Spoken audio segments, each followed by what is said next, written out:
hipotensión severa, y eso ustedes saben que va de la mano con una taquicardia, una arritmia, etc. Entonces, estamos.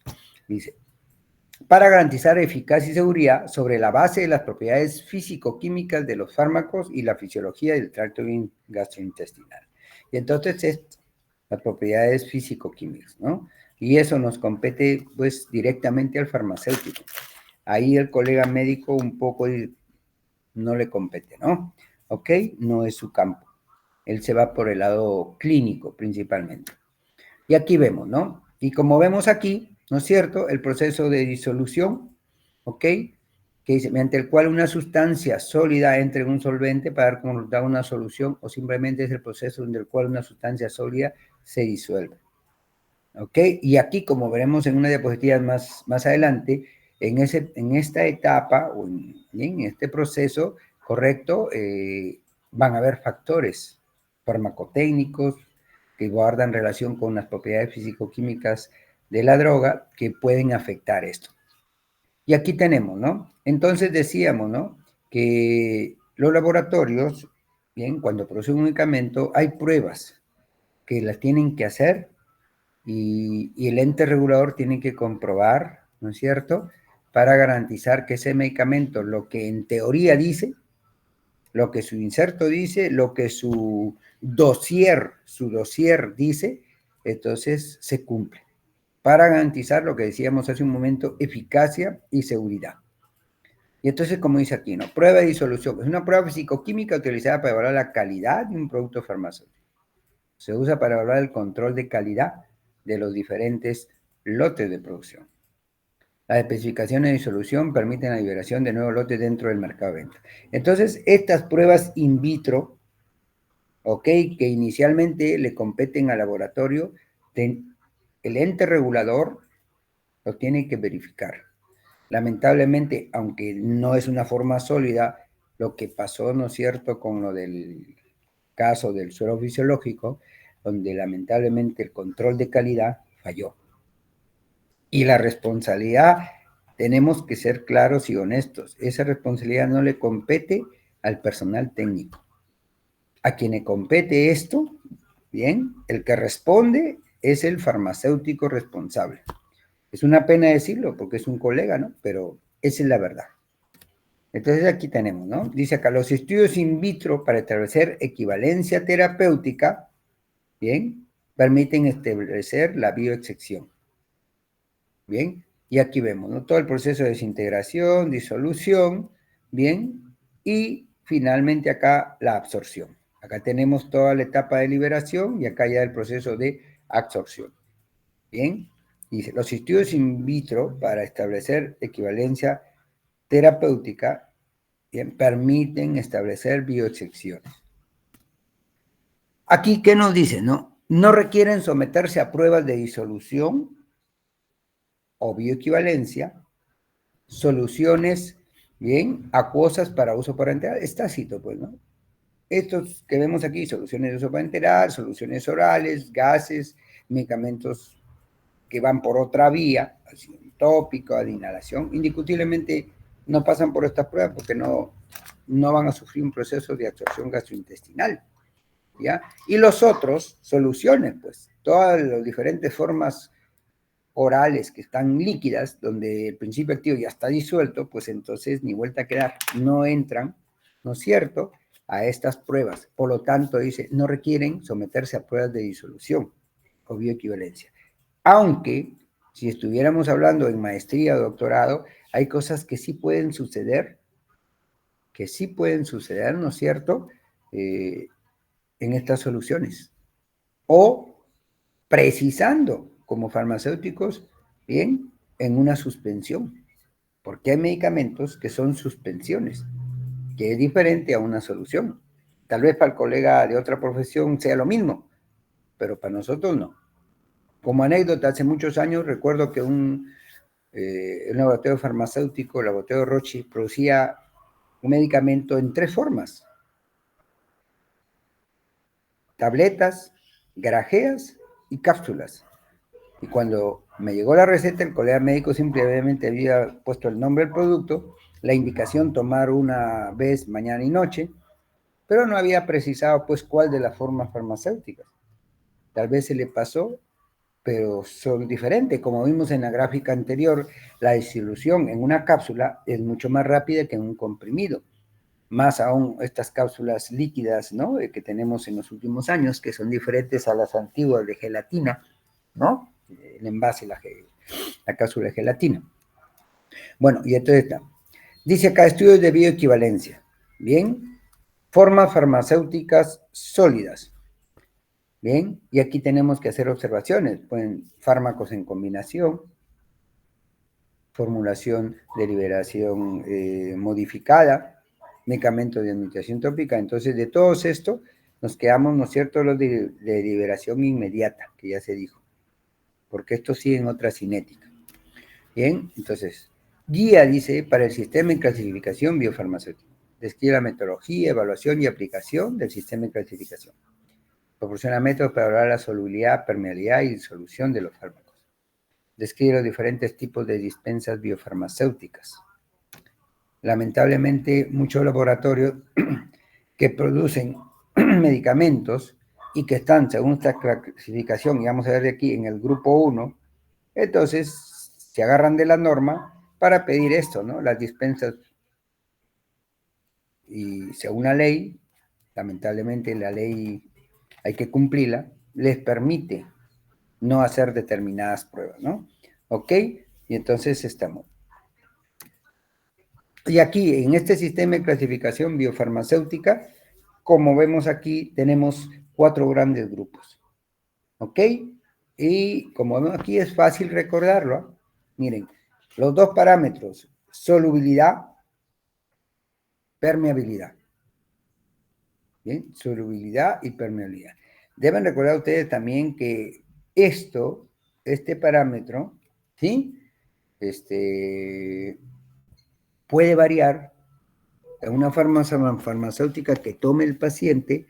Una cosa es que lo tome a una dosis determinada, ¿bien? Y otra cosa es que tome una dosis mucho mayor.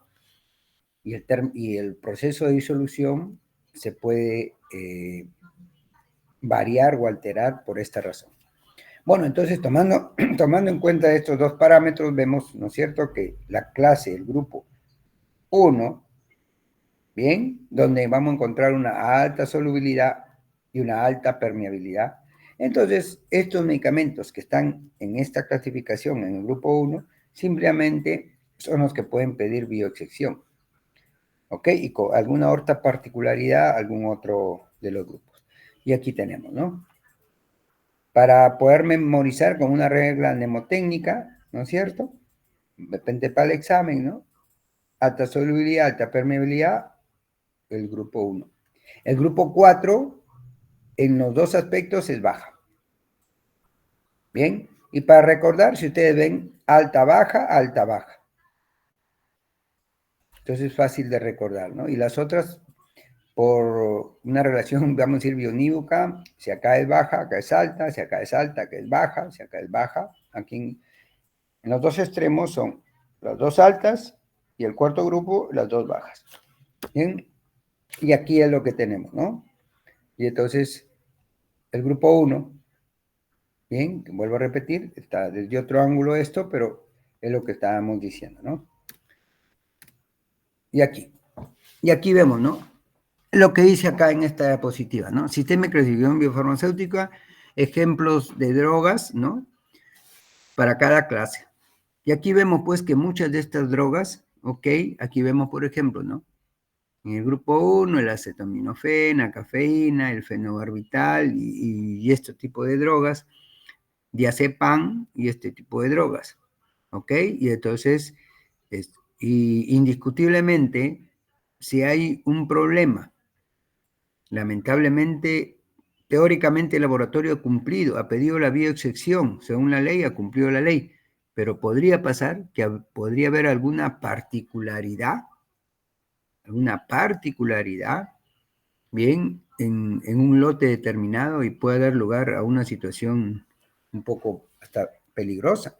Comentábamos el caso de hace más o menos ya 3 semanas de estos jóvenes que fueron vulgarmente, como se dice, pepeados, 4 jóvenes, si no me equivoco, uno de ellos murió.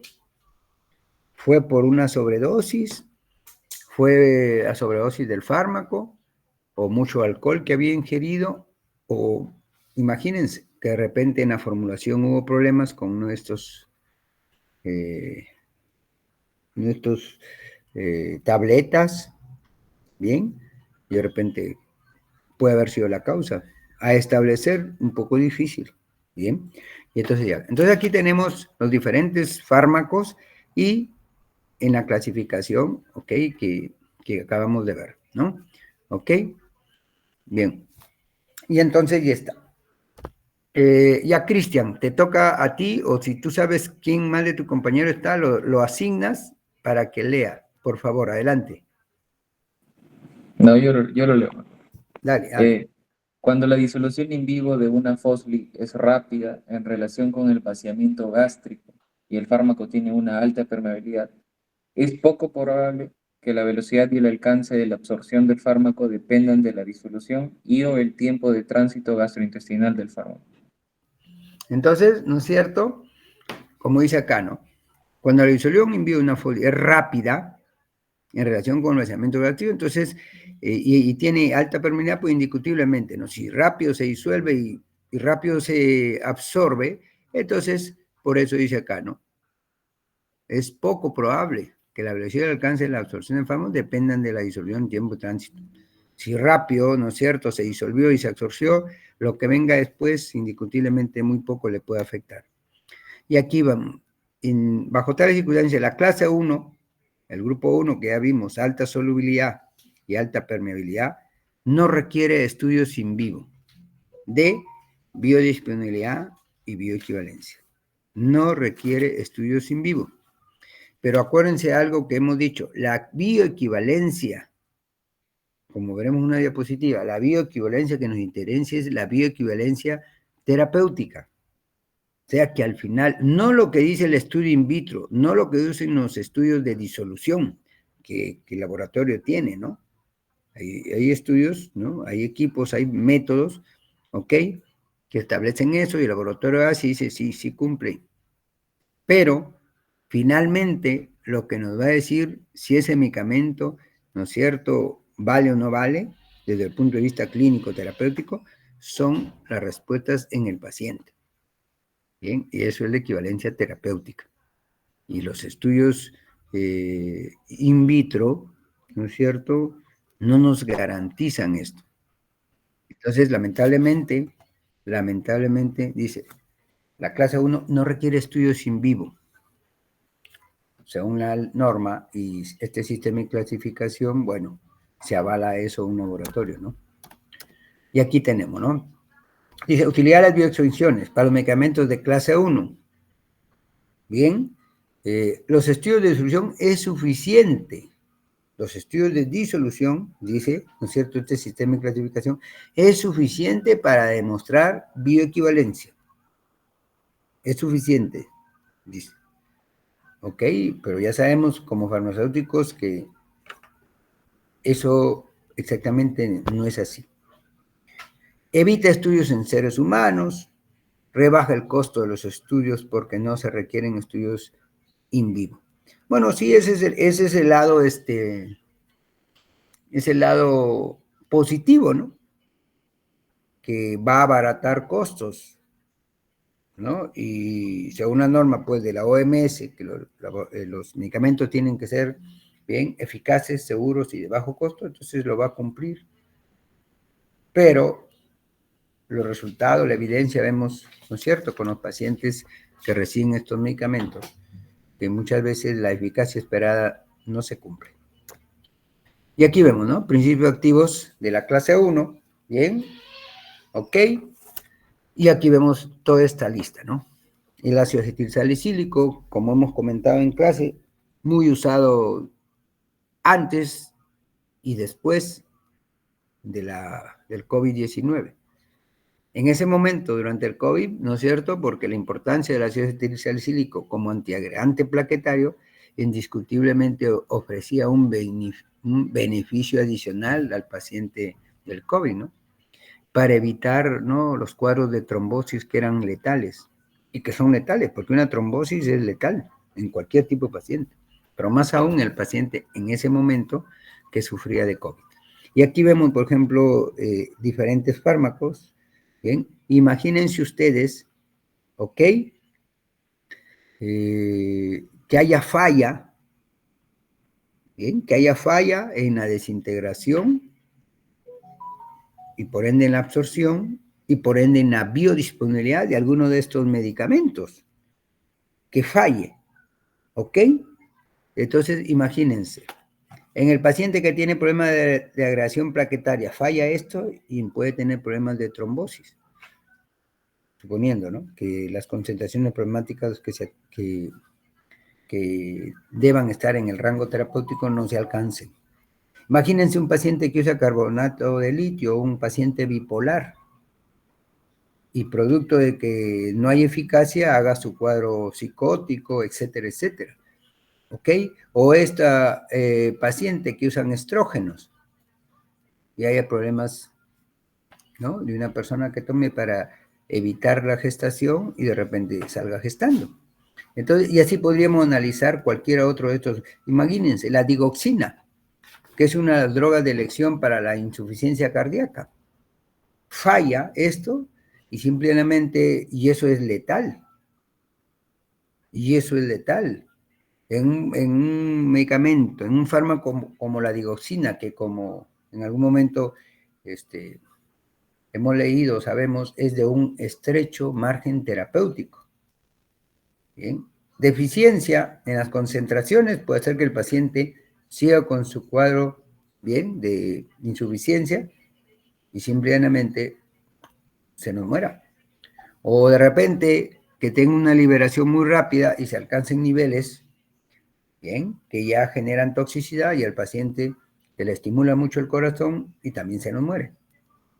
Entonces la importancia, ¿no es cierto?, de estos aspectos que nos competen, ¿no es cierto?, como farmacéuticos. Y esta lista, como dice acá abajo, ¿no es cierto?, bien, es un modelo de la lista modelo, bien, establecido por la Organización Mundial de la Salud.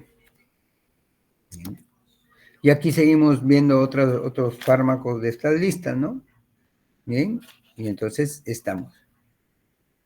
Y aquí, ok, seguimos viendo aquí el valproato, una de las drogas bastante usadas para las epilepsias o para cuadros de este tipo, ok, o para otras patologías, acuérdense, ¿no?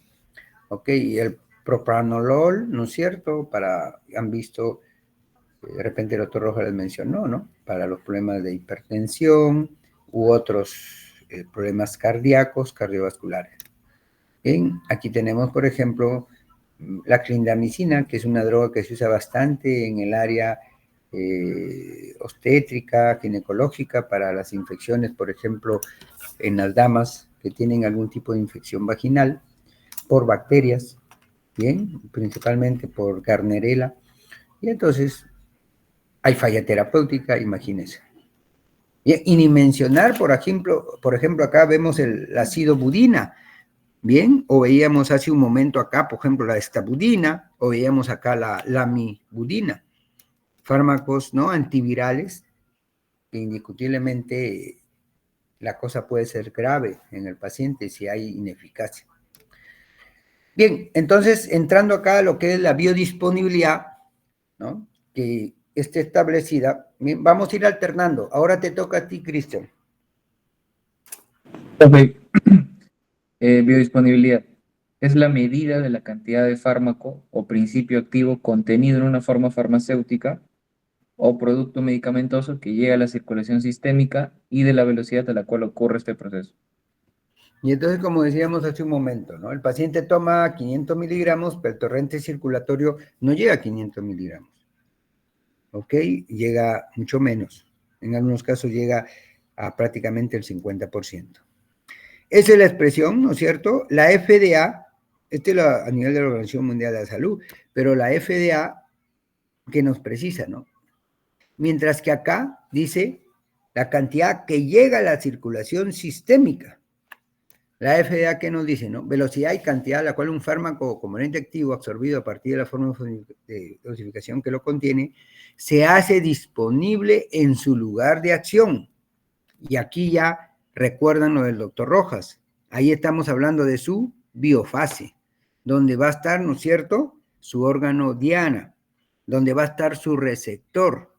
Y entonces, normalmente, tomando en cuenta esta definición que dice, ¿no?, que llega a la circulación sistémica. Entonces, los ensayos o los estudios hasta aquí, simplemente, ¿qué toman como muestra? Una muestra de sangre.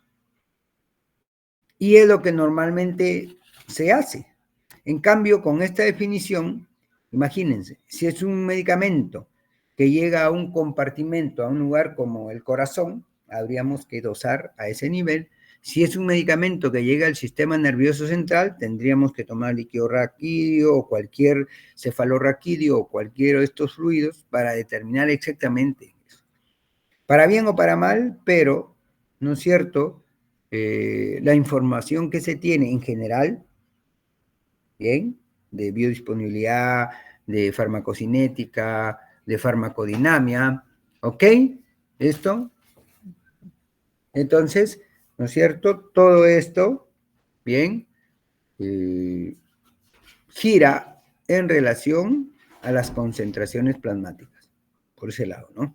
Pero monitorear a este nivel, como dice esta diapositiva, en su lugar de acción, la cosa es más difícil y puede ser riesgoso para el paciente, ¿no? Por eso es que normalmente, comúnmente no se hace, ¿no? Salvo en estudios muy específicos donde se logra establecer esto. Yo les comenté que hubo un alumno mío, tesista, hace unos años, Gino se llama, que hizo un estudio donde él tomó muestras, ¿no? Un estudio preclínico, donde tomaban muestras de líquido cefalorraquídeo y hacían las determinaciones por HPLC.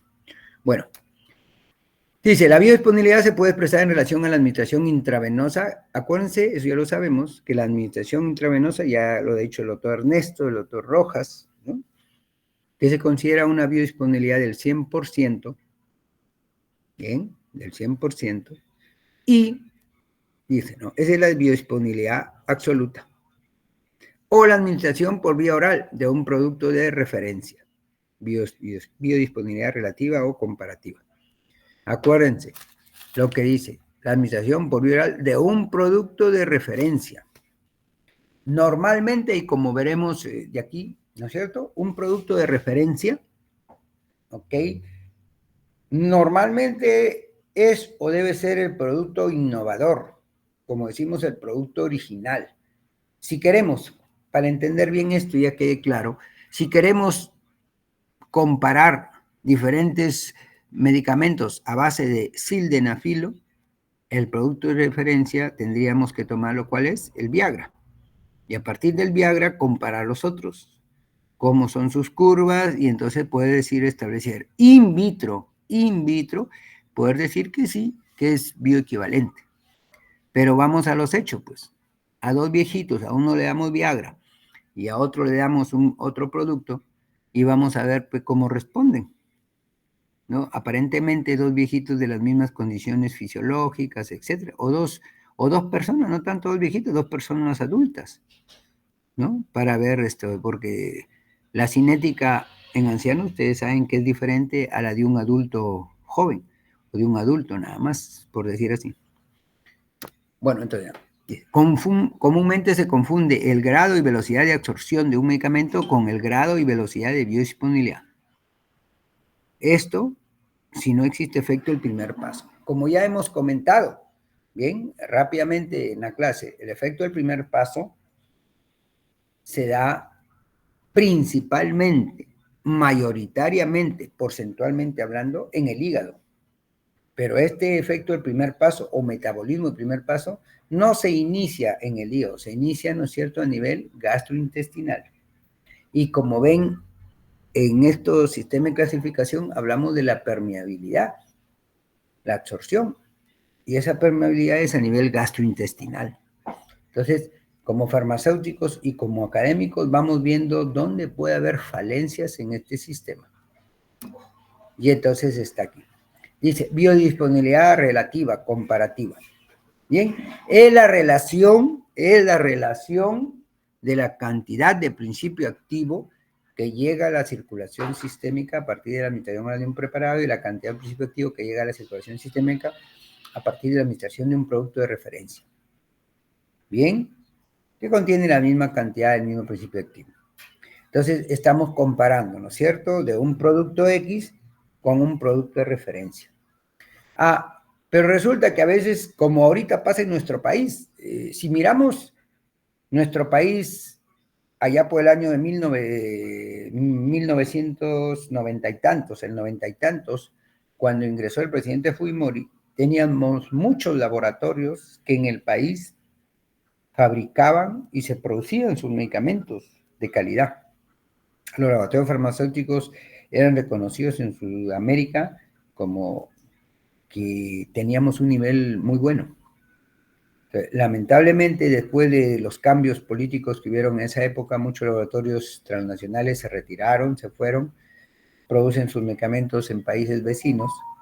¿Y a qué viene esto? Pues, ¿no?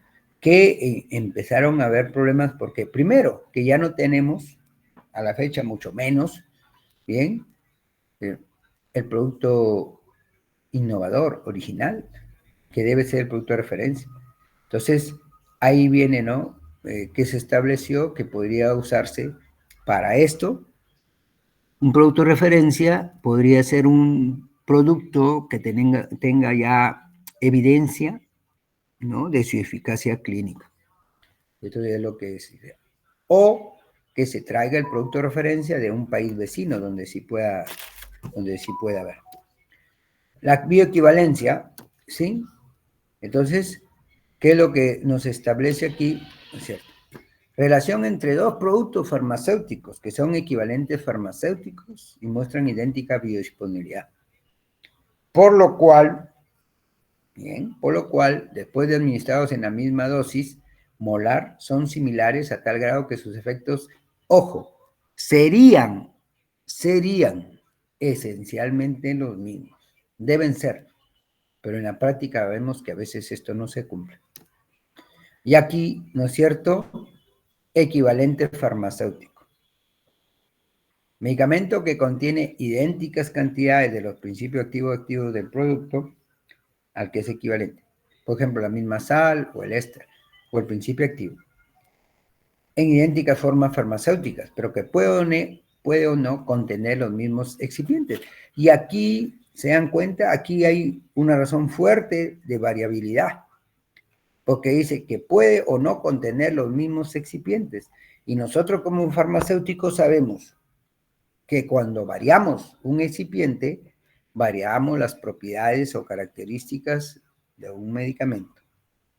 Si variamos el aglutinante o la concentración del aglutinante o algún otro de los excipientes, indiscutiblemente eso altera las propiedades de esa forma farmacéutica, de ese medicamento. Dice, dos equivalentes farmacéuticos pueden mostrar diferentes biodisponibilidades. O sea, pueden ser, ¿no es cierto?, reunir estas mismas. La misma sal o éster, idéntica forma farmacéutica, por ende la misma dosis, ¿no es cierto? Pero, por estas razones, entre otras, que dice acá de diferentes excipientes, pueden mostrar diferentes biodisponibilidades.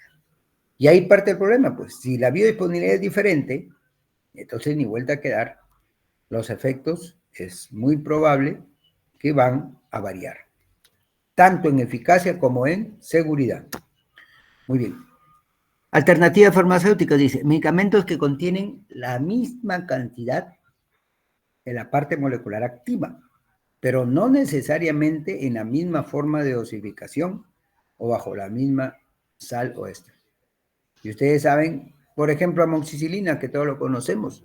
Usted lee un medicamento y de repente le dice amoxicilina 500 miligramos bajo la forma de anhidra o trihidratada o triestro. Y sabemos de que eso altera o modifica su solubilidad, etcétera, etcétera. ¿Bien? Y entonces, esto es lo que nos interesa. Para que usted lo recuerde, Cristian, lea, por favor. Equivalentes terapéuticos. Un medicamento se considera terapéuticamente equivalente a otro si contiene el mismo fármaco o la parte molecular activa del mismo y presenta, desde un punto de vista clínico, la misma eficacia y seguridad que el medicamento tomado como referencia, cuya eficacia y seguridad se han establecido previamente. ¿Ok?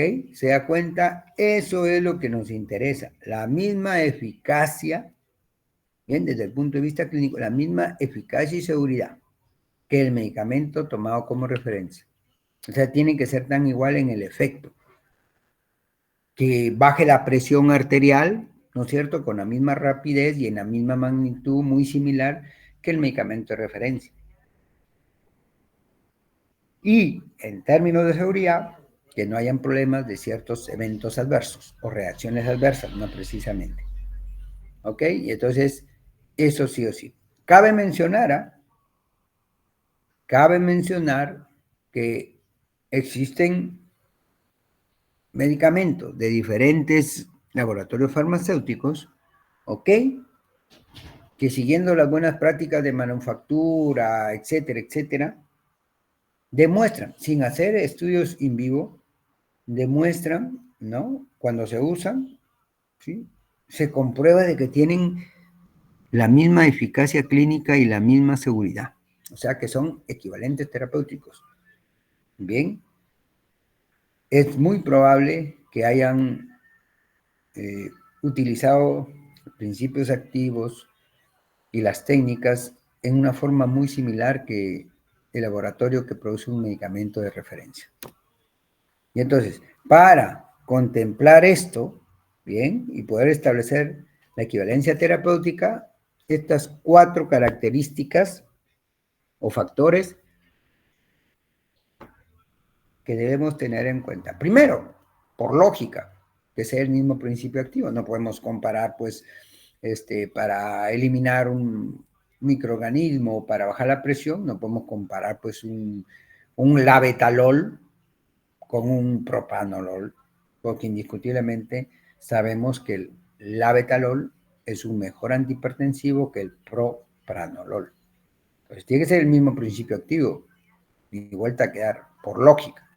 Cantidades idénticas, pues tienen que ser, pues, 10 miligramos, 100 miligramos, ambos, ¿no? No pueden ser cantidades diferentes. Tercero, la misma forma de dosificación.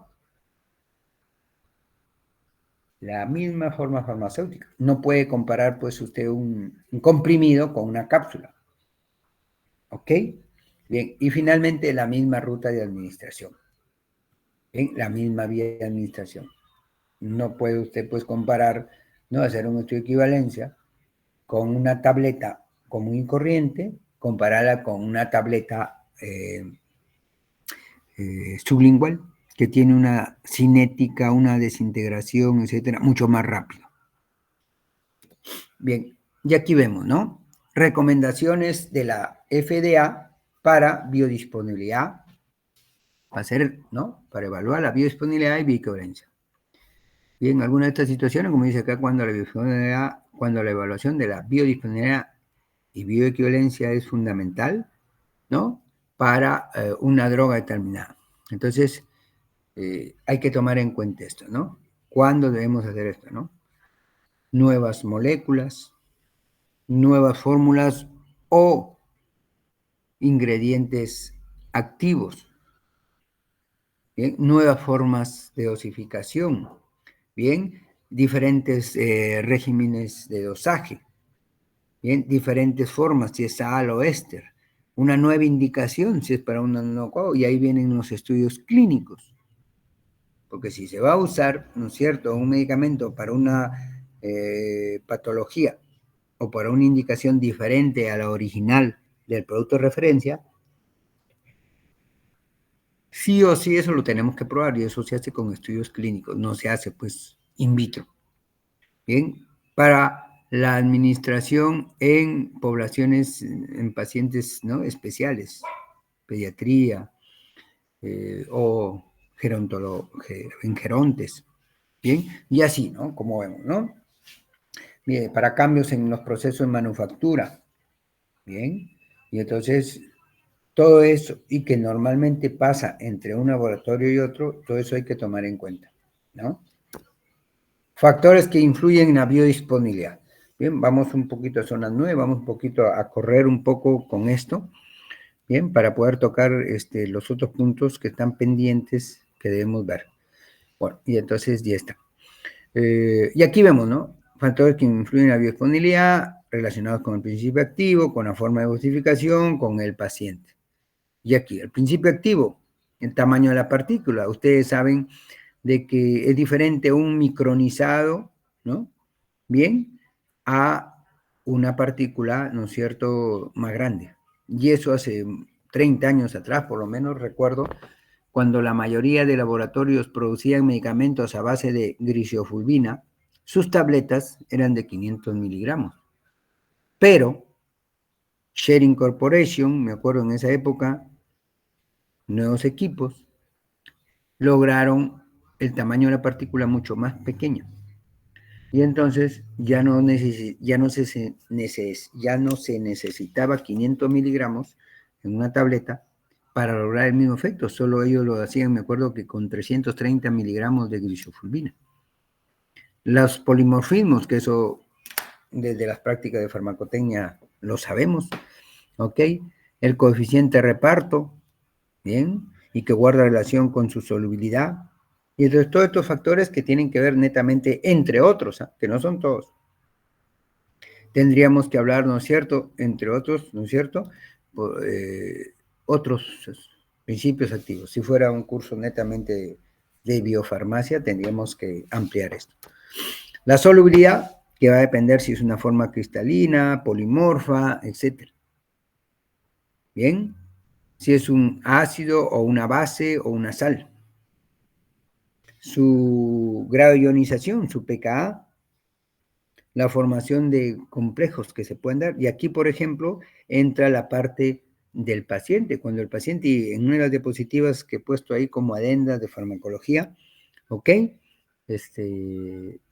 Sucede porque el paciente muchas veces, diferentes pacientes toman diferentes bebidas, aunque uno a veces les indica la imprecisión de la indicación del médico y a veces del farmacéutico que dispensa. Entonces puede dar lugar a que el principio activo no se absorba adecuadamente, no haya una buena biodisponibilidad y por lo tanto problemas de eficacia. Bien, tensioactivos que puedan intervenir. Factores relacionados a la forma de dosificación, problemas o factores de formulación o factores tecnológicos, bien, y entonces sí, en las formas sólidas orales que vemos, miren, diferentes situaciones que se van a presentar, ¿no? Y algo muy importante, la fuerza y velocidad de compresión. Aunque todo el resto esté bien, pero si la fuerza con que se comprime una tableta no se regula bien, puede salir una tableta muy dura, y por ende eso va a afectar, ¿no?, su liberación del principio activo, su biodisponibilidad y por ende la equivalencia se va a alejar. Y aquí vemos, como en algún momento mencionábamos, ¿no?, tamaño del gránulo, el tiempo de mezclado, todas estas cosas que son farmacotécnicas, ¿no?, propias del farmacéutico y no del colega médico. El tipo y cantidad de disgregante, bien, el tipo y cantidad de aglutinante, etcétera, etcétera. Bien, factores relacionados con el individuo, los factores fisiológicos, la edad, el sexo, el peso corporal, el peso y más que el peso es la contextura, porque pueden ser dos pacientes que pesen 70 kilos, pero un paciente de 70 kilos que es pura fibra, full deporte, bien, va a ser diferente de un paciente que pese 70 kilos, pero que tenga pues un IMC mucho mayor. ¿Ok? Bueno, y entonces ya está. Y algo muy importante, el tiempo de la administración, el momento de la administración. Para eso hay un seminario que se debe realizar, recuerdan, de cronofarmacología, que no es lo mismo hacer un estudio, hacer una prueba o que el paciente tome un medicamento en la mañana a las 7 de la mañana, a las 11 del día o a las 6 de la tarde. Fisiológicamente hablando y según la cronobiología, son momentos diferentes y que van a afectar los resultados, la eficacia, etc. El vaciado gástrico, la motilidad intestinal y todos estos factores propios del paciente, ¿no es cierto? Y que puedan alterar esto. Bien, acá sí es un problema que puede tener o no el paciente un problema a nivel hepatobiliar. Y ustedes saben que la bilis cumple una función en la digestión y en la absorción de fármacos, así como de nutrientes. Pérdida sistémica. 1, ¿no es cierto? Por problemas de absorción y 2, por lo que ya hemos mencionado, el efecto de primer paso. Y que eso va a variar también, ¿no? En nuestra población, las costumbres nutricionales entre un paciente de la costa y un paciente de la sierra y uno de la selva, bien, son diferentes. Ustedes en fisiología les han mencionado que el paciente de la sierra tiene un megacolon, que tiene sus intestinos cierta variación con un paciente de la costa. Entonces, eso. La pérdida de absorción, de absorbabilidad, ¿no? Por las propiedades físico-químicas, el efecto del pH, del flujo sanguíneo. Una cosa es el pH del profesor Ramírez, que sufre de gastritis, úlcera, de una hipersecreción gástrica, con la de otro paciente que de repente su acidez gástrica, bien, su acidez es menor, su pH gástrico es mucho mayor. La biotransformación en ciertos fluidos o por la microflora intestinal. Bien, entonces ya estamos. Propiedades físico-químicas, ¿ok? Que van a condicionar la velocidad como la magnitud de la absorción. Y como un ejemplo, ¿no? Para no redundar más, el ibuprofeno se absorbe a velocidad moderada. Asociado con arginina forma un complejo que se absorbe mucho más rápido. Y así hay otros ejemplos, si ustedes recuerdan, ¿no? Otros medicamentos que están asociados, ¿no es cierto?, a un segundo componente y eso facilita su absorción y por ende su eficacia. Bien. El anafrosina es muy hidrofílico, por lo que su absorción es irregular e incompleta. Y esto, de aquí hay una diapositiva por ahí en lo que llaman una adenda farmacológica, donde se ve cómo influye el momento, el alimento con que se toma y cómo las concentraciones plasmáticas van a diferir mucho. Y entonces está. Formación de complejos, ¿no? La mucina gástrica puede bloquear una porción de tetraciclina. Más aún, ustedes saben, ¿no es cierto?, que ciertos nutrientes, bien, que tengan iones divalentes o trivalentes, pueden quelar y disminuir la absorción de tetraciclina, o pueden disminuir y enlentizar la absorción, por ejemplo, de quinolonas, principalmente ciprofloxacino. ¿Ok? Las sales biliares dicen mejoran la absorción de vitaminas liposolubles. La flora intestinal, bien, y que pueden generar una serie de reacciones, una serie de eventos metabólicos, bien, sobre determinados principios activos. Y aquí las esterasas hidrolizan ésteres de eritromicina. Ustedes saben que la eritromicina viene bajo la forma de palmitato, estolato, etc. Bien. La microflora, ¿no? Y se producen reacciones de hidrólisis y reducciones. Es más abundante la microflora hacia la parte distal del tracto gastrointestinal. Sus efectos son importantes en fármacos que se absorben lentamente, ¿no? Bien, reacciones por microflora intestinal, y ahí vemos reacciones de hidrólisis, bien, de estos, algunos ésteres, de algunos AINES, como vemos ahí, deshidroxilación, la levodopa, etcétera, etcétera. Reacciones de reducción, bien, nitroreducción, en fin, ¿no? La presencia de los alimentos, ¿bien?, que pueden incrementar la viscosidad del medio, retrasando la difusión de fármacos hacia las membranas. Y eso ya lo hemos mencionado, ¿no? Ciertos alimentos como la leche o bebidas propias de nuestro medio, como puede ser un emoliente con alfalfa, con linaza, y entonces todo esto puede alterar, ¿no?, la absorción. El lentecimiento del vaciado gástrico mejora la absorción de riboflavina. El efecto del primer paso, ¿no es cierto?, que puede darse, por ejemplo, ésteres, la aspirina, bien, nitratos, el propoxifeno, pentazocina, que mencionamos en clase el otro día, ¿no? Ya hoy en día prácticamente casi no se encuentra pentazocina en las oficinas farmacéuticas privadas, ¿no? En las farmacias, boticas. Bien, y años atrás sí se usaba relativamente la pentazocina, ¿no? Recuerdan que inclusive mencionamos una escala de potencia, ¿no?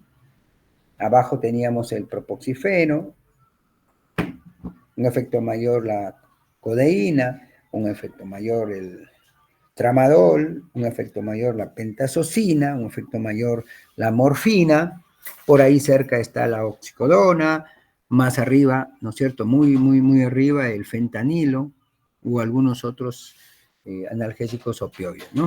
¿Ok? Bien. Y entonces eso. Bien. Y aquí, fenómenos de conjugación. Un momentito, por favor.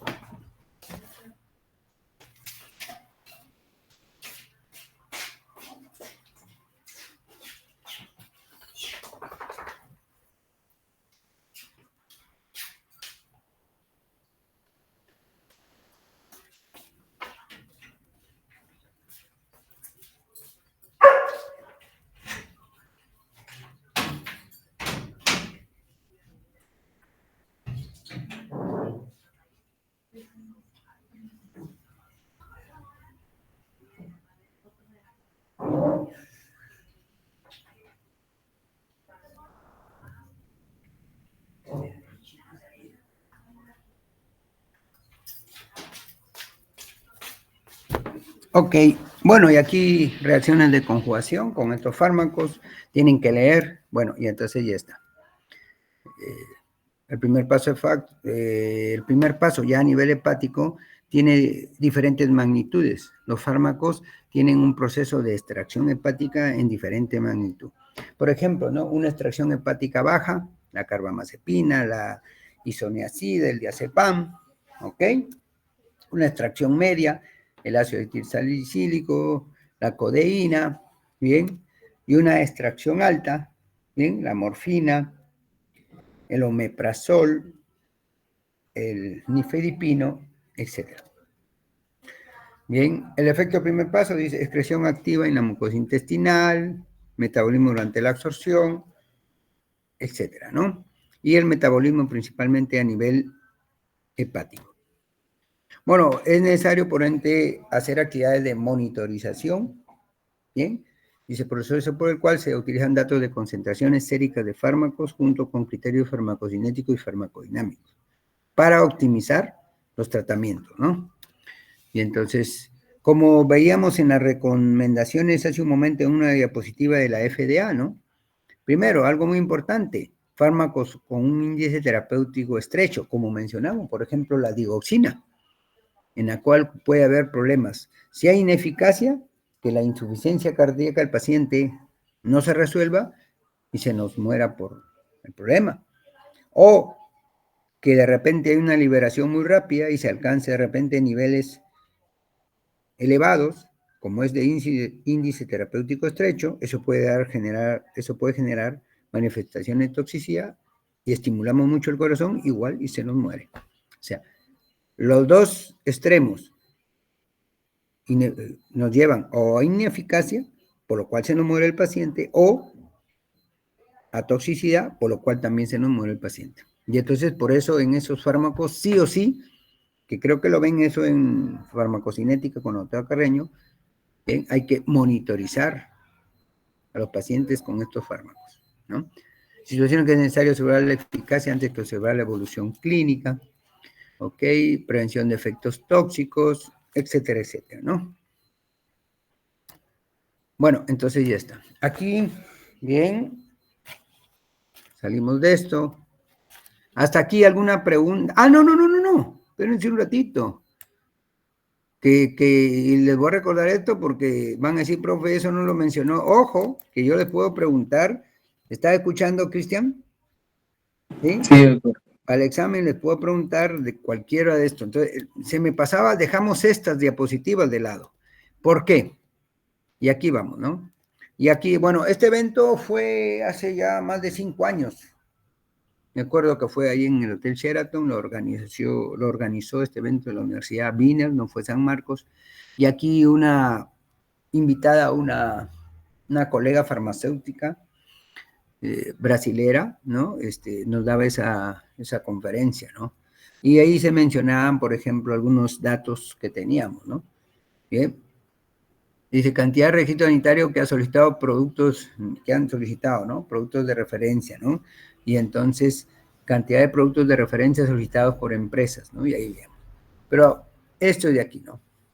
Esto es importante. Bien, entonces, ¿qué nos dice acá, no? El intervalo de confianza de 90, bien, y 125%. Bien. Ojo, la concentración máxima, particular importancia para la seguridad, eficacia o monitoreo de los niveles del fármaco en 90 a 111. Y eso, más aún, ¿no es cierto? Bien, lo que dice acá. Si la ventana terapéutica de los ingredientes farmacológicos, farmacéuticos activos es estrecha, o sea, un medicamento de ventana terapéutica estrecha, ese intervalo de confianza, ¿bien?, de los estudios debe ser entre 90 y 111. Bien, a diferencia de otros fármacos en que ese intervalo puede ser entre 80 y 125%.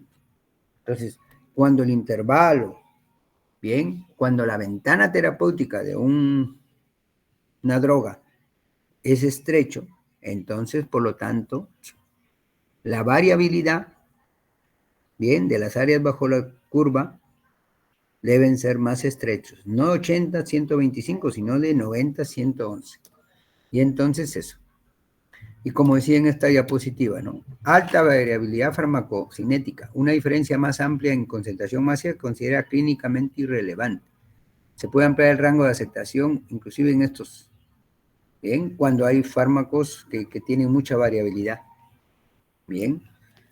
El estudio de bioequivalencia debe ser replicado. Debe mostrarse que la variabilidad intraindividual para la concentración máxima del producto de referencia es mayor al 30%. Bien, y entonces estamos. Y bueno, esto de aquí que les mencionaba, que debemos tenerlo presente, ¿no? Y aquí, ¿no? Lo que dice, medicamentos, que eso ya lo hemos visto, ¿no? Que pueden optar por la bioexención basada en el sistema de clasificación. Pueden optar por estudios in vitro o bioexención basada en el sistema de clasificación los siguientes medicamentos equivalentes farmacéuticos, ¿no? Lo que dice el sistema, ¿no? Forma sólida, liberación inmediata y de disolución rápida, ¿ok? Que está en este rango, o disolución muy rápida, ¿bien?, que pertenecen a la clase 1. Eso está establecido hace más de 20 años por el sistema de clasificación. Medicamentos sólidos orales de liberación inmediata y disolución muy rápida, que pertenecen a la clase 3, ojo, la clase 3, bien, que son baja, recuerdan, baja solubilidad y alta permeabilidad. La clase 3, recuerden, siempre que contengan los mismos excipientes en cantidades similares que el producto comparador, ¿no? Esta es la experta que nos dio la capacitación, ¿no?, la doctora Silvia Storpirtis. Y bueno, está eso ahí. ¿Ok? Y aquí dice, selección del producto de referencia. Lo primero, el innovador, fabricado en el país de origen. Ojo, a los que están atentos y que están en clase, por ahí viene una pregunta, tengo que ver cómo la acomodo para hacerlos pensar un poco. Dice, selección del producto de referencia. 1, el innovador, fabricado en el país de origen. Por ejemplo, dexametasona, el producto innovador es Decadron, americano, Merck Random. Ese es, ¿no es cierto? Segundo, no hay esto, innovador de un país alterno, fabricado y comercializado en el Perú. Bien, ya lo que pasaba años atrás, ¿no? Bien, que teníamos aquí en el país laboratorios que producían los medicamentos para Merck Random. innovador de un país alterno, fabricado y comercializado en el Perú. No hay esto, producto de la lista de la OMS. No hay esto, producto importado de un país, ¿no? De la Conferencia Internacional de Armonización u observador. Bien, donde se haya demostrado eficacia y seguridad. No hay esto, un medicamento, dice, líder del mercado, que haya demostrado durante años calidad, eficacia, seguridad. Y entonces, por ejemplo, si hablamos de la dexametasona, ¿sí? Un corticoide, la dexametasona, decíamos, el innovador en el país de origen, ¿no? Decadron, fabricado en Estados Unidos. No hay esa situación. Innovador, ¿no es cierto? Pero fabricado en el país. Que aquí en el país, sí, aquí el Decadron sí se fabricaba. Machara no fabricaba. ¿Ok? O puede ser, ¿no es cierto? Fabricado en un país de la región. Pues innovador de un país alterno. Bien, y entonces está. Y al final, cuando no hay ninguno de estos, ni no se puede cumplir ni con 1, 2, 3 y 4, ¿qué nos queda? El medicamento líder del mercado. Y ustedes saben, los que tienen cierta práctica en oficina farmacéutica, que dexametasona, el que ha demostrado calidad, eficacia y seguridad, es el Dexacor, ¿no? Un producto fabricado en el país, laboratorio nacional, que durante muchas décadas, inclusive cuando existía el innovador fabricado en el país, en esa época se podía intercambiar, venía la intercambiabilidad. Usted, la experiencia clínica, la evidencia le decía que podía usar Decadron o podía usar Dexacor. Y con ambos, ¿no es cierto? Encontraba eficacia, seguridad. Bien, entonces ya está. Y dice, medicamentos que demuestren intercambiabilidad. Para asegurar la intercambiabilidad, el medicamento multifuente debe ser equivalente terapéutico, acuérdense eso, terapéutico, al producto de referencia. Todo medicamento multifuente que al ser evaluado demuestre ser intercambiable con el medicamento de referencia debe consignar en su rotulado del envase mediato e inmediato, según corresponde a la leyenda, medicamento intercambiable. Eso es una norma nacional. Entonces, los medicamentos, ¿ok?, que hayan demostrado deben llevar un rótulo intercambiable. Entonces usted, como farmacéutico, al colega médico le puede decir, mire, no hay este medicamento, pero hay el intercambiable, o sea, el que ha demostrado eficacia. ¿Ok? Y entonces, ya está. Bueno, entonces salimos de aquí. Les iba a dar un descanso. ¿Estás ahí, Cristian? Sí, acá estoy, doctor. Ya. ¿Y quién más está aquí? Solo veo, ojo, veo ahorita, ya saben que les he dicho que más luego van a prender las cámaras. Yo estoy viendo aquí y está quedando constancia, ¿sí? De que solo hay ahorita aquí 40. 40. Bueno, no hay vuelta a quedar, pues. 40 que aprueben. Ahí Zaira que ha puesto una carita, no sé quién más. Por ahí veo a Said. Bien, Nicole Tamara, Ariadna, ok, bueno, entonces ya está. Medalí, Shalin, César, Fanny, bueno, y entonces estamos. Déjenme, y ya está. Bueno, entonces vamos a revisar, miren que la hora corre, es el principal enemigo que tenemos en esta vida, no el tiempo. Ahora vemos esto de acá. Aunque esto ya debe ser como un repaso, en parte ya lo hemos visto en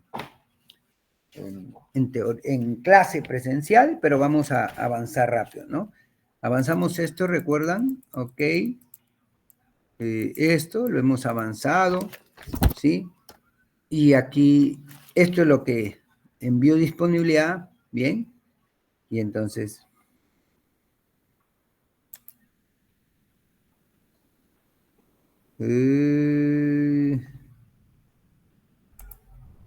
Y entonces se está viendo. Sí, sí se ve. Sí se ve. Y entonces dice absorción. A ver, se me secó la garganta. Lea rápido, por favor. Ya. Los fármacos muy poco liposolubles, incluidos los ácidos y bases fuertes, suelen absorberse más a través del intestino. Algunos fármacos, como la levodopa, se absorben por una transferencia mediada por transportadores. La absorción intestinal depende de muchos factores como la motilidad gastrointestinal, el pH gastrointestinal, el tamaño de las partículas, las interacciones físico-químicas con el contenido intestinal, por ejemplo, la interacción química entre el calcio y las tetraciclinas. Luego, la biodisponibilidad es la fracción de una dosis ingerida de fármaco que accede a la circulación sistémica. Puede ser baja debido a que la absorción es incompleta o que el fármaco es metabolizado en la pared intestinal o el hígado antes de llegar a la circulación sistémica. El primer paso. La bioequivalencia, perdón, significa que si se sustituye un preparado farmacológico por otro, no aparecen consecuencias clínicamente indeseadas. ¿Ok? Entonces estamos. Y aquí miren, la absorción intestinal depende mucho de estos factores. La motilidad, el pH, el tamaño, y algo que es muy importante que aquí está, es la liposolubilidad.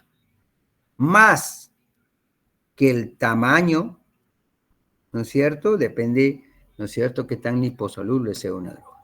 Y aquí estamos hablando, ¿no es cierto?, de lo que decíamos, ¿no? Bien, se toma una droga, llega a alcanzar un pico, se da la curva, ¿no?, de excreción, y esto de aquí, todas estas concentraciones, estos estudios tendríamos que hacer el paciente y tomarle en diferentes intervalos de tiempo, ¿ok? Tomarle muestras y analizarlas y establecer las concentraciones. Y entonces, todo eso, bien, hace lo que se llama, ¿no es cierto?, el área bajo la curva. Y entonces, dos fármacos, uno de referencia y un multifuente, o uno de referencia y varios multifuentes, deben tener primero eso, una curva, bien, esta área bajo la curva, muy similares, como veíamos hace un momento. A ver, para recordar, Cristian, o ahí vi el nombre Arianna, conteste. Después también, ¿quién más vi? A Medalí, ya está, contesten por favor, ¿sí?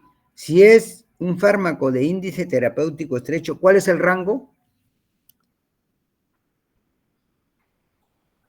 Medalí seguro que ya se quedó dormida. Nay, recuerdan que hemos mencionado ahorita un rango, le dije, y les puse casualmente la diapositiva que se me estaba pasando. Si es un medicamento de índice terapéutico estrecho, el rango de variación debe ser entre esto y esto, ¿sí? 90 y más o menos 10%. ¿No es cierto? 90, ¿no? 111, ¿no? De 100 más o menos, como dice Cristian. Mire, es una forma de memorizar, importante lo que haga decir, ¿no? Más o menos 10%. Entonces, menos 90% y más 10%. Entonces, dame 111, bueno, 10%, aceptable. ¿Ok? Y entonces, eso es cuando es de índice terapéutico estrecho. Pero cuando no es de índice terapéutico estrecho, esta variación puede ser mayor. ¿Ok? Bueno, entonces ya está. Eso que ya lo mencionamos ese día, las variaciones también de acuerdo a si es una, en este caso, ¿no?, un medicamento que es un antibiótico o otro fármaco donde puede ser una sal, que podría ser sódica, potásica, cálcica, etcétera, y que eso altera indiscutiblemente, como vemos la gráfica, bien, las áreas bajo la curva y por ende el pico va a variar, mientras que acá en la penicilina potásica, ven, está en concentración de 5 unidades que pueden ser miligramos por mililitro, y entonces en relación, imagínense, a la forma sódica, ok, que solo llega hasta 2 y todavía en un tiempo mucho más lento. Bueno, la distribución, ¿no es cierto? Estos son los diferentes compartimentos. Bien, 5% del peso corporal. Si pesamos 70 kilos y aproximadamente es un 60%, entre 60 y 70%. Bien, en mi caso de repente es 60%, en su caso 70%, de ustedes jóvenes, es agua. Bien, eso ya lo sabemos por biología, y entonces eso es traído, ¿no? Está distribuido.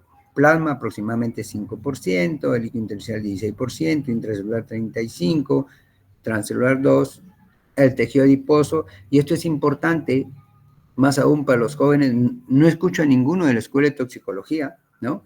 El tejido adiposo, donde se van a almacenar, a depositar fármacos que son muy liposolubles, o liposolubles como benzoazepinas, o los depresores en general del sistema nervioso central. Y ahí los problemas, ¿no es cierto?, cuando se le da o se pepea a un joven, donde lamentablemente la cosa puede ser fatal. El volumen de distribución, ya que hablamos de farmacocinética, diríamos que hay 3 parámetros, decíamos, recuerdan, que sí o sí debemos tomar en cuenta y que nos permiten establecer, ¿no?, las primeras ecuaciones farmacocinéticas. Y esos 3 valores, bien, esos 3 parámetros son, primero, la dosis que se le da a un paciente. Segundo, bien, el volumen de distribución, o mejor expresado, volumen aparente de distribución. Y tercero, producto de esta relación de dosis, volumen, concentración plasmática. Entonces, recuerdan, es fácil, es química. Eso es química, como cuando hemos establecido la concentración de una solución. La concentración, ¿a qué es igual? En este caso, concentración plasmática, ¿a qué es igual? La dosis, la cantidad, los miligramos o gramos que se le da al paciente sobre el volumen, en este caso, en cinética, volumen de distribución. Exactamente hablando, volumen aparente de distribución. ¿Ok? Entonces está claro. Los fármacos no liposolubles quedan, dice, limitados fundamentalmente. Si son no liposolubles, por lógica, dice, quedan limitados fundamentalmente al plasma y los líquidos intersticiales. ¿Ok? Intersticiales. La mayoría de ellos no acceden al cerebro tras la administración de una dosis aguda, ¿no? Entonces, los fármacos liposolubles acceden a todos los compartimentos y pueden acumularse en el tejido adiposo. Ahí están, ¿no es cierto?, una parte de la cinética que normalmente no está comprendida dentro del acrónimo general del ADME, sino ahí, y bien les decía ese día a los jóvenes de la Escuela de Toxicología, ¿no es cierto?, los procesos de depósito, de acumulación, más aún de drogas liposolubles, que son los depresores del sistema nervioso central, ¿no? Benzoazepinas, los anestésicos, etcétera, etcétera. En el caso de los fármacos se acumulan fuera del compartimento plasmático, por ejemplo en el tejido adiposo o unidos a otros tejidos. El volumen de distribución puede superar el volumen corporal total. Si es 60% para un paciente de 70 kilos, ¿cuánto es su volumen corporal total? Rápido, ¿quién responde? Nadie, ni el delegado. Entonces, 70 kilos a un 60%, que debe ser el profesor Ramírez, tendríamos, mi volumen corporal total sería 6 por 7, 42, 42 litros. Pero el volumen aparente, como veremos en las tablas, de estos fármacos es en unos casos muchísimo mayor. Por eso es que la expresión correcta, les vuelvo a decir, es volumen aparente de distribución. Bueno, y aquí, ¿no es cierto?, que vemos, ¿ok? Y aquí dice unión y almacenamiento en tejidos, en ciertos compartimentos, grasa, proteínas, etc.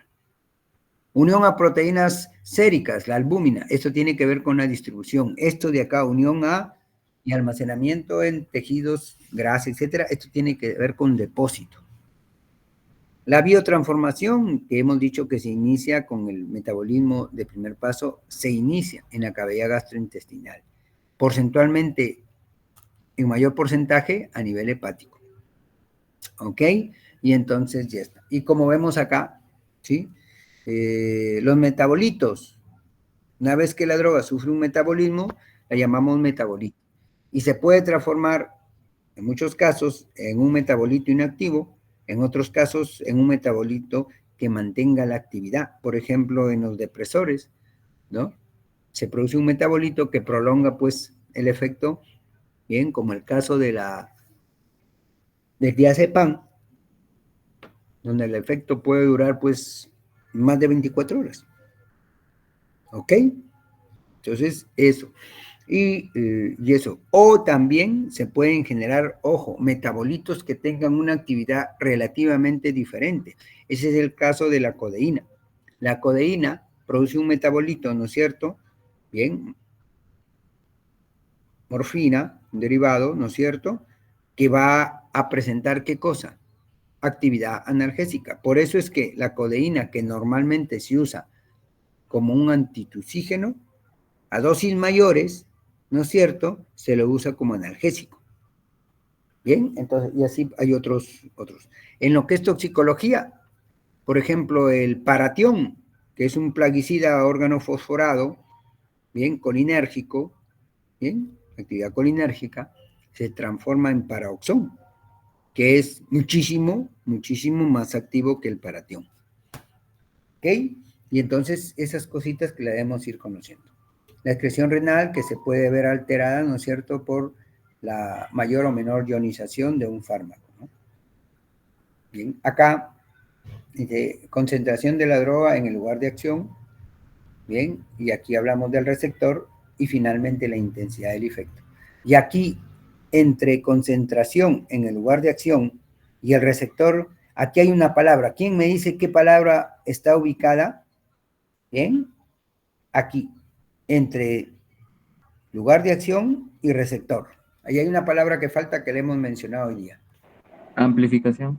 No, la amplificación tiene que ver acá con la intensidad del efecto. Valga tu intervención. Eso tiene que ir aquí. La intensidad, lo que decíamos, ¿no? Viene un fenómeno de amplificación, sí, pero entre concentración en el lugar de acción y el receptor, hay una palabra que le hemos inclusive mencionado el día de hoy, los que estuvieron atentos. Y que en teoría también en presencial lo mencionamos, ¿eh? Bueno, y entonces, que nos va ganando el tiempo. Bueno, y estas diapositivas que ya las tienen y las pueden haber revisado, ¿no? Y aquí vemos, miren, volúmenes de distribución, volúmenes aparentes, ¿ok? Y aquí vemos, por ejemplo, de diferentes fármacos, heparina, insulina, etcétera, etcétera, ¿okay? Y acá el volumen de distribución, litros por kilogramo. Bien, y entonces estamos, y aquí es lo que tenemos, bien, y aquí inclusive, ven, mayor a 10 litros por kilogramo, o sea, imagínense, el volumen para estas drogas de acá, ¿cuánto es? 10 litros por kilogramo, o sea, si una persona 70 kilos pesa, entonces serían aproximadamente 700 litros el volumen de distribución para estas drogas, nortriptilina, antidepresivos, imagínense. Una persona de 70 kilos, hablar que tiene un volumen de distribución para esa droga de aproximadamente 700 litros. Entonces suena ilógico, ¿no? Que una persona de 70 kilos, su volumen de distribución para una droga sea 700. Por eso es que la expresión mejor, más adecuada es lo que yo les digo, ¿no? Hablar de volumen aparente de distribución. ¿Ok? Volumen aparente de distribución. Ok.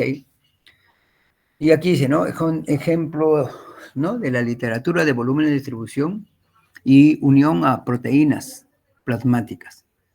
Y aquí vemos, ¿no? Drogas usadas en cuidado crítico.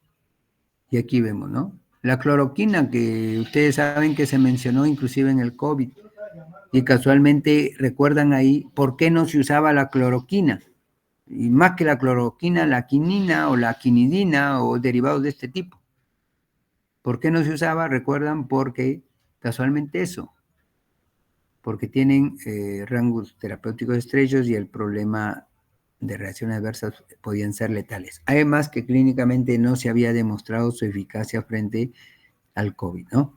Y aquí vemos diferentes fármacos. Si pueden ver, por ejemplo, imaginen, la cloroquina tiene un volumen de distribución de 115 litros, o sea, multiplicado por 70 pesos de un paciente, imagínense, el volumen en litros sale de ¿cuánto? Más o menos 7,000 litros, que suena ilógico, ¿no? Vuelvo a repetir, por eso es que usamos la expresión volumen aparente, ¿ok? Y entonces estamos.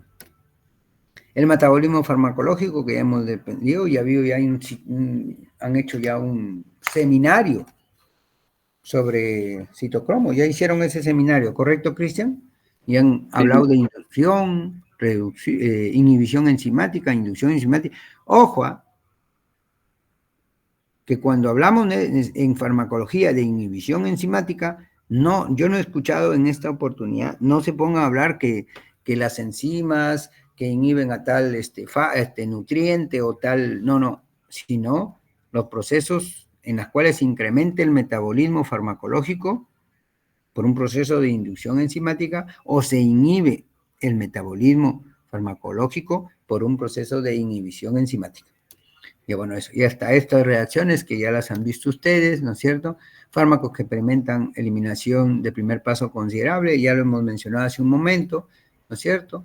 La tasa de extracción hepática, que viene a ser, ¿no es cierto? Que cuando pasa el fármaco, la circulación sistémica, ¿no es cierto?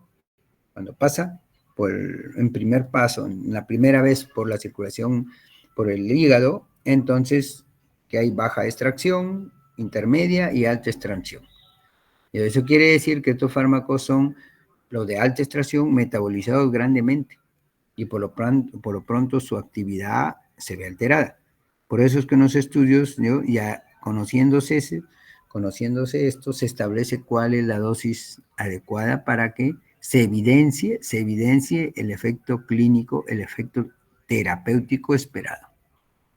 Bien, y aquí se influencia de las drogas y factores fisiológicos, ¿no? En el clearance, la depuración hepática. Las mayores determinantes de la depuración hepática son el flujo sanguíneo, la unión a proteínas y la susceptibilidad para enzimas metabólicas hepáticas. Bien, y aquí es importante este cuadro, seguro que lo han visto en su seminario, ¿ok? Los metabolitos de fase 1 y todos los metabolitos que puedan dar, y se van a dar esto de acá, que es bien la fase 2, procesos de glucuronidación, de unión a glutatión, en sulfatación, y etcétera. Y entonces tenemos acá, finalmente, ¿no? Un conjugado glucurónido que normalmente se elimina fácilmente por la orina. Porque ese es el objetivo, ¿no? Generar estos conjugados, hacerlos más hidrosolubles para facilitar, ¿qué cosa? Su excreción. ¿Ok? Bueno, entonces, fármacos que actúan con... Esto lo han visto, así que no vamos a entrar mucho, ¿no? Los sustratos de los diferentes isoformas de la familia del citocromo P450, y aquí, ¿no? Y entonces acá. Fármacos que producen metabolitos activos o tóxicos. Y entonces aquí tenemos, ¿no? Por ejemplo, la cortisona, que la transforma en hidrocortisona, prednisona en prednisolona. Y esto es importante, por ejemplo, y eso debemos tenerlo en cuenta. ¿Por qué? Bien, el enalapril produce un metabolito activo, el enalaprilato. Enalaprilato. Bien, y entonces estos vienen a hacer ¿qué cosa? Bien, profármacos. Y recién se transforman acá en metabolitos activos, como ven acá arriba, profármacos. Recién acá. Y entonces, si es un problema, si es un paciente que tiene problemas hepáticos, de repente este proceso de activación no se da adecuadamente y por lo tanto puede haber falla terapéutica. Por eso es que es mejor usar no un profármaco, sino un fármaco como tal. Por ejemplo, en lugar de usar enalapril, yo prefiero usar captopril. ¿Ok? Estamos. Y entonces así. Y acá vemos, ¿no? Fármacos activos que pueden dar a metabolitos activos, como el diazepam, que da oxazepam, y el efecto pues se mantiene por 24 o 48 horas. La morfina, que da morfina 6-glucuronato. Bien. Aquí podríamos también mencionar codeína, que da un metabolito con otra actividad, ¿no? De antitussígeno a analgésico. Y aquí el paracetamol, su toxicidad, ¿no? Que puede dar lugar a esta benzoquinona, que es hepatotóxica, ¿no? Bueno, y aquí vemos, droga es desmetilada a un metabolito activo. El mefobarbital, la fenobarbital, la primidona a fenobarbital, bien, la prednisona a prednisolona. Bien, esto de aquí dice depuración o acumulación de drogas relacionadas, ¿no? en relación a la vida media. Entonces ya sabemos, ¿no? Que una droga, ok, bien, en una vida media, 50% se disminuye el porcentaje de su concentración. En la segunda media ya hace 50%, ok, pasa a 75%, o sea, la droga de un 100% baja a 50%, a 25% y así, ok. Bueno, entonces, y aquí, como vemos, ¿no? Igual lo que estamos mencionando. Bueno, esto ya lo tienen, lo que me interesa ahorita, esto ya lo deben haber estado leyendo, es ver esto de acá. Bien. Llegamos aquí, salimos de acá, cerramos esto y esto de aquí, que nos quedan unos cuantos minutos. Le he puesto una adenda, o sea, un adicional a esto de acá. ¿Se está viendo ahora lo que dice adendas, Cristian? Sí, doctor. Ya, entonces esto. Y entonces aquí tenemos, ¿no? Y aquí vemos, por ejemplo, dice, ¿no? Drogas altamente unidas. Bien. Y aquí tenemos, por ejemplo, la fenitoína. Bien. Droga que la desplaza. Acuérdense que los AINES, y inicialmente, ¿no es cierto? El ácido acetil salicílico, bien. Entonces, ¿qué es lo que pasa? Desplaza, por ejemplo, estos son ejemplos, algunos pocos, ¿eh? A la fenitoína.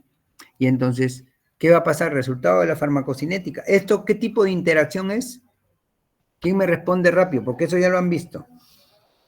Su nombre lo dice. Es una interacción de tipo farmacocinética.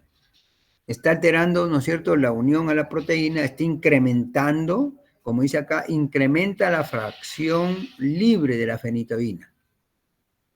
Disminuye, ¿no?, la concentración total de la fenitoína, no hay cambio. Entonces, estas situaciones son las que se pueden dar. Y aquí, ¿no es cierto?, incrementa la fracción libre de la fenitoína. ¿Ok? Y entonces eso hay que tomar en cuenta. Por ejemplo, acá el valproato, el naproxeno, otro año, puede producir esto, ¿no? Bien, incrementar, ¿no?, la fracción libre del valproato. Por lo tanto, el valproato, ¿qué es? Es un depresor anticonvulsivo, pero ¿qué efectos secundarios puede dar, ¿no es cierto?, al incrementarse, ¿no? Puede dar, uno, efectos a nivel del sistema nervioso, como puede ser depresión. Dos, puede dar también puede dar lugar a efectos secundarios a nivel cardiovascular, que podrían ser preocupantes. ¿Ok? Acá, como vemos, miren, dice, concentraciones plasmáticas de ciprofloxacino. 750 miligramos de ciprofloxacino, mira, administrado normalmente, estómago vacío, administrado, miren, lo que es 5 minutos después de tomar un antiácido, bien, el anaranjado, miren acá. ¿Cuál es su curva? Miren, la normal es esta de acá, color rosado, fucsia. 5 minutos después de haber tomado un antiácido, miren ya cómo se afecta. El área bajo la curva, la concentración pico, y por ende la eficacia, ¿no? ¿Ok? Y 30 minutos después, ¿bien? 2 horas después de haber tomado. Miren, lo que es el verde. 5 minutos después, la curva naranja. 2 horas después, la curva, miren, verde. Y aún así, imagínense, pero miren la gran diferencia del área bajo la curva y de la rapidez de la absorción y la cantidad. Entonces, ¿cómo se afecta la biodisponibilidad por tomar un fármaco, en este caso ciprofloxacino, correcto? Con estómago vacío o después de haber tomado un antiácido. Y aquí, ¿no? Fármacos, agentes con el que van a interactuar, son poquísimos ejemplos. Ustedes en el seminario seguro que han visto mucho más. Y entonces esto, el ácido valproico interactúa, miren, pero aquí, ojo, esto me menciona, el ácido valproico va a interactuar con hidróxido de magnesio y aluminio, y miren, resultado, posible incremento en los niveles de fármaco, incremento, ¿ok? Y entonces, a diferencia del resto de fármacos, cuando se toman, ¿no es cierto?, con hidroxialuminio, etcétera, ¿ven? Disminuye la biodisponibilidad, reduce la concentración sérica, disminuye la concentración plasmática. En general, ¿ven? La concentración, la absorción disminuyen. Pero ojo, con el ácido valproico, antagónicamente al resto, posible incremento de los niveles del fármaco. Bueno, y aquí, el tomar los medicamentos, ¿no? Con alimentos, y ahí vemos, ¿no? Dice, retraso en la absorción oral de medicamentos por los alimentos, ¿no? Amoxicilina, aspirina, teofilina, etc. Disminución, este es retraso, pero la tasa al final, el porcentaje no se afecta. Acá, disminución de la absorción oral de medicamentos. ¿Bien? ¿Ok? Y aquí tenemos todo esto, ¿no? Aumento de la absorción por los medicamentos. Y aquí, como mencionamos en un momento, por ejemplo, la grisofulvina. Y esto más aún, cuando hay medicamentos que tienen cierta liposolubilidad, por ejemplo, el tomarlos con una bebida que tenga cierto grado de que favorezca liposolubilidad, favorece su absorción, ¿no? Y aquí, estos cuadros que ya los han visto en sus seminarios, ¿no? Dice acá, enzima inhibidora o inductora, la droga, ¿bien? La droga producto y la otra droga que va a producir este efecto. Qué cosa. Bueno, y entonces ya está. Acá sustratos comunes, inhibidores, inductores. Sustratos, ¿no? Comunes, clínicamente importantes, inhibidores del CYP2D6. Y aquí, ¿no? Enzimas, ¿no?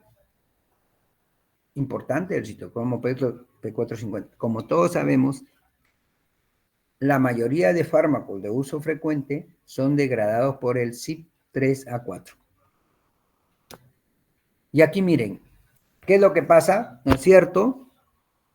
Ok, cuando se toma, miren, solo acetaminofén, solo aspirina, y cuando se juntan, aquí va a haber como un sinergismo. ¿Bien? Acá, cuando se administra, miren, solo gentamicina, solo ampicilina y ampicilina con gentamicina. Una penicilina con un aminoglicósido, que es lo que normalmente en el área hospitalaria se hace, ¿no?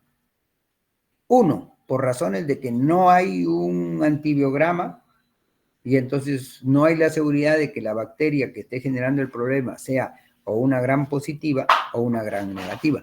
Y entonces en ese caso se utilizan dos fármacos. Cuando yo le presenté una diapositiva ahí en presencial, les mencioné, ¿ok? Que por ejemplo, si una de cefalosporina de primera generación, que son principalmente activas sobre bacterias gram positivas, se usa mucho en el área hospitalaria. ¿Recuerdan la cefazolina? Bien, la cefazolina. Entonces, estamos más un aminoglicosio en esta gentamicina. Bien, ya vamos a terminar, jóvenes, en un par de minutos. Y entonces, sí, entonces, y aquí no. Monitoreo, el monitoreo terapéutico, ¿eh? Para la importancia del monitoreo, ¿no? Para establecer ciertos datos de concentración plasmática. ¿Y en qué situaciones es bueno, ¿no? Cuando existe una buena correlación entre la respuesta farmacológica y la concentración plasmática. Bien, cuando, acá el 3, cuando la droga tiene un índice terapéutico estrecho, bien, puede dar concentraciones tóxicas. Ejemplo, ya hemos mencionado, ¿no? 1, digoxina. 2, la misma carbamazepina. 3, la warfarina u otras drogas, ¿no? Y acá, bueno, volúmenes de distribución aproximados de diferentes drogas. Este es un una precisión más con respuesta a la diapositiva que vimos hace un rato, ¿no? Y por eso vuelvo a repetir lo de volumen aparente de distribución. Imaginen el volumen de distribución de la nortriptilina, 1.300 litros. La digoxina, 440. Bien, entonces eso hay que tomar en cuenta. Y esto también recuerden que los volúmenes de distribución van de la mano con la solubilidad, hidrosolubilidad o con la solubilidad en diferentes tejidos del cuerpo. Y aquí, como por ir terminando, ¿no es cierto? Un ejemplo, bien, y aquí ven, miren, un ejemplo sencillo, ¿ok? Ya en la práctica haremos más, ¿bien? Por ejemplo acá, volumen de distribución, sí sé, ¿no? Si se administra 100 miligramos de una droga X por vía intravenosa, ¿no? Que es la biodisponibilidad absoluta, 100%. Dice, y la concentración plasmática se determina, se toma una muestra al paciente, correcto, y se toma una muestra y se determina su concentración plasmática 5 miligramos por litro, después de que se le da la dosis, ¿no es cierto? Inmediatamente. Y entonces vamos a establecer su volumen de distribución, fácil, ya hemos dicho, ¿no? Bien, la dosis, correcto, sobre la concentración plasmática. Y entonces, ¿qué vamos a ver? ¿La dosis cuánto fue? 100 miligramos. La concentración plasmática se establece, ¿no? Sea por un sistema HPLC o lo que fuera, ¿no? 5 miligramos. ¿Bien? Entonces, por litro. Y entonces está. ¿Cuánto va a ser el volumen de distribución? Aplicamos la fórmula sencilla y nos da que el volumen de distribución, en este caso, de esta droga que se le ha dado, esta droga X al paciente, es 20 litros. Bien, y entonces estamos. Ahora, volumen de distribución aproximadamente de algunas drogas. Por ejemplo, si se da gentamicina, ¿ok? 80 miligramos se le administra intravenosamente a un paciente, la concentración pico, ¿cuánto es? 8 miligramos. Entonces, el volumen de distribución, fácil de calcular, ¿no? La dosis que se le ha dado, 80 miligramos, sobre acá la concentración que se le determina, que ¿cuánto es? 8 miligramos por litro. ¿Cuánto se establece el volumen de distribución para esta droga? 10 litros. Y como veíamos por acá, ven, en la teoría, ¿cuánto es teóricamente el volumen de distribución para la gentamicina? Teóricamente, 18 litros. En la práctica, para este paciente, ¿cuánto has dado? 10 litros. Y ahí yo podría preguntarles en el examen, ¿no? ¿Qué factores puedan haber influido en este paciente para que se obtenga 10 litros como volumen de distribución cuando el aspecto teórico nos dice que deberían ser 18 litros? ¿Ok? Y entonces ya estamos, ¿no? Bueno, hasta aquí nos vamos a quedar, jóvenes. ¿Algún otro momento que nos encontremos? ¿Ok? Y entonces cerramos esto de aquí y cerramos las diapositivas y regresamos acá.